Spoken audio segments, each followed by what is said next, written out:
Welcome to another History Creators Quickie training module. In this training, I'll be explaining some simple techniques self-published authors can deploy to protect themselves from the rapidly growing issue of hackers and data piracy. Hi, I'm Ian Bosler. I started Intertype Publish and Print back in 2004. Since then, I've been on a mission to disrupt the traditional publishing industry and remove all the BS self-published authors must put up with. These quickie training modules will help you build the solid foundations needed to become a successful self-published author. This past week, we heard of massive cyber attacks impacting many countries around the world, including Australia. These cyber attacks are becoming more commonplace, and the damage caused is growing exponentially. The fact is, if you're using the internet, there is a very high possibility that you have been exposed and some of your sensitive data is at risk. So who is behind all of this? There are three main types of cyber attackers. Firstly, we have what I call the cyber vandals. These are typically young kids, mostly male, who get a kick out of hacking into people's accounts. They may earn some pocket money by selling your data on the dark web. Secondly, we have criminal gangs. These are organised gangs of hackers and scammers who look to make money from selling your data, stealing directly from your accounts, or they may use the data to scam you out of your money using a host of blackmail or ransomware exercises. And thirdly, we have the state-sponsored attackers. These are government-sponsored groups that are looking to steal money, intellectual property, to influence elections, or even disrupt the processes of foreign governments. These are the most sophisticated, the most damaging, and potentially the hardest to guard against. They like to target government agencies, big companies, banks, and utilities. So what is this dark web? The dark web is a clandestine form of the internet. It's used for illegal activities such as illegal trade, forums, and media exchange for pedophiles and terrorists. It requires specialist software to access, and as such is the playground of internet geeks. The importance of backups. You perform regular backups, don't you? Backups won't prevent a data breach. However, they are a good practice and may be needed if a breach occurs within your personal computing environment. Originally, backups were performed to protect against data loss in case your computer was lost, stolen, or malfunctioned. Today, they are also a necessary component for recovering from data theft. With today's internet, it's very easy to get your computer to automatically back up to the cloud, giving you off-site storage protection. Within Intertype, we use this approach, as well as constant backup to internal hard disk storage devices to give the ultimate in backup security. For the self-published author, either approach is very low cost and can be automated. But has your data been compromised? Yes is the simple answer. The problem is that most people are totally unaware of the breach. There are two avenues that pirates can use to break into your data. Firstly, directly into your computer.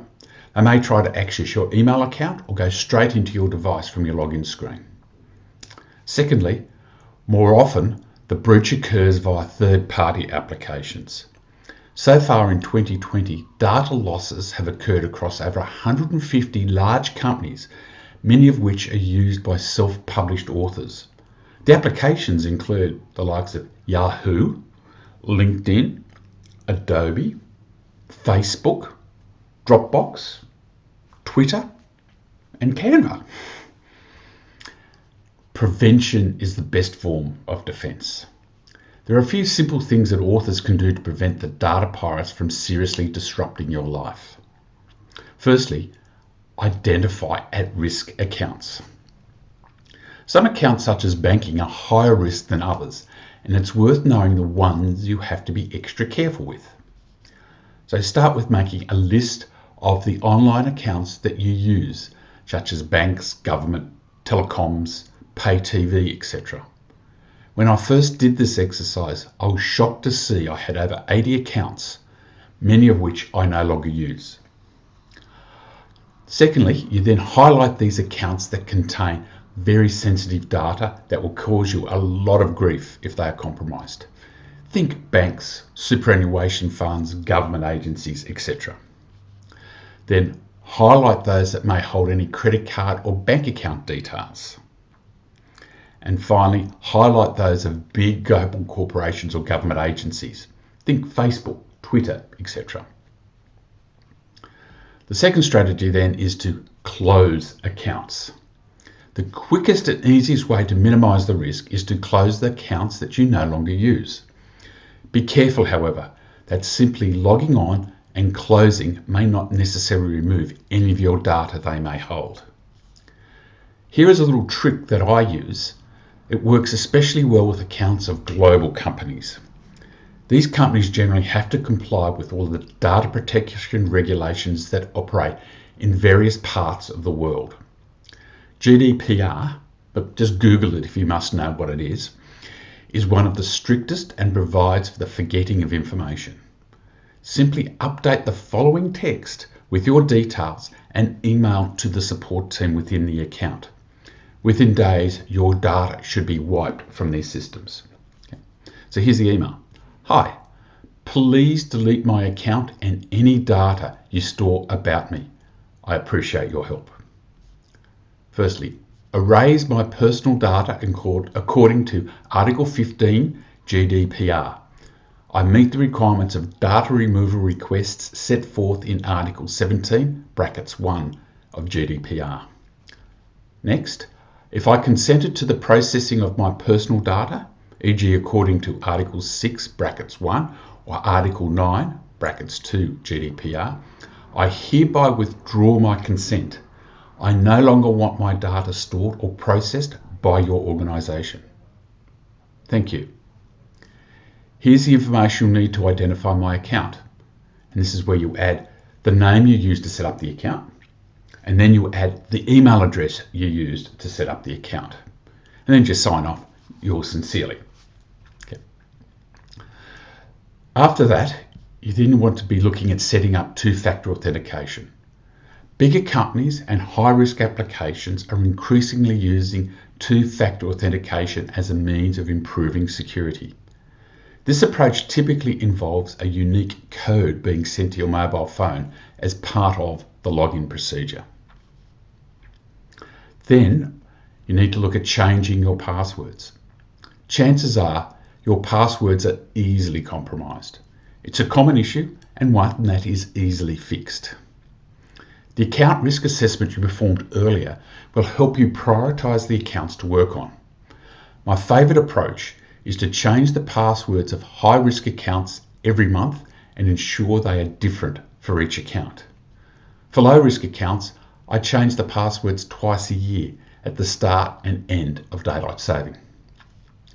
The hardest parts of password management is the creation of secure passwords and then remembering what they are.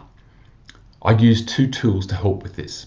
Firstly, Google Chrome has a password management application that remembers online passwords, making it easy to log in as required.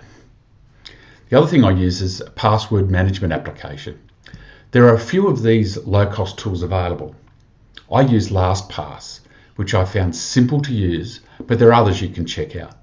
LastPass generates complex and secure passwords, remembers them, and then populates the password field within log-on pages. You may also want to check your data. I find it useful to run scans across the dark web to identify if my details have been placed there for the pirates to access. There are a number of scanning services available, and I use one offered as an additional service by brandyourself.com.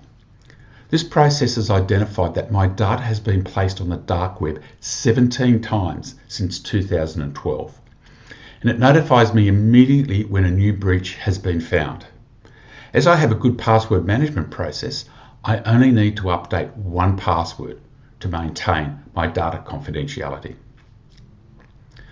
key takeaways for protecting yourself from data pirates are, firstly, backups are a key recovery tool. Secondly, you can be assured that your data has already been compromised. And thirdly, securing your data is simple. It's a process that only requires a little discipline. I know self-publishing can seem daunting, but it doesn't have to be. In coming episodes, I'll be exploring the simple, no BS and fast approach to becoming a successful author. Finally, I want to leave you with one piece of advice. Data security is a simple and low-cost process all self-published authors need to have in place. Data security is a global issue that governments are powerless to control. So it's your responsibility to put in place the protocols to minimize the risk and prevent loss.